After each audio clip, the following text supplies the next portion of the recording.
Well, that's my next question. I mean, you say that Israel is defenseless and could run out of missiles. Don't you think that was factored in when they decided to launch this attack? And that leads me to think that they do have enough missiles to repel this Iranian counterattack. I mean, why are you so confident that Israel is defenseless?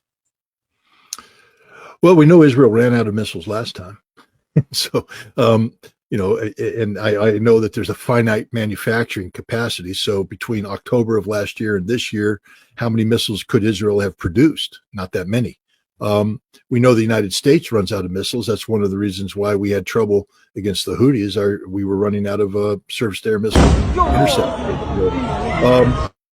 We know that Iran, allegedly has stockpiled, thousands of missiles. So I'm confident in my production math. I'm not claiming that I have access to the production records, but I know what it takes to build an intercept missile. I know how expensive they are, and I know that Israel could not have built sufficient capacity between October and this year to survive thousands of Iranian missiles coming in. Now, the question is, does Iran retain thousands of missiles? We don't know what damage Israel did to Iran's capacity. We know that they struck Piran Shah, and other known Iranian ballistic missile operational bases, but we don't know what damage, if any, was done to the missiles themselves. So I'm just telling you right now that one of the ways that missile defense systems fail is that they just run out of interceptors.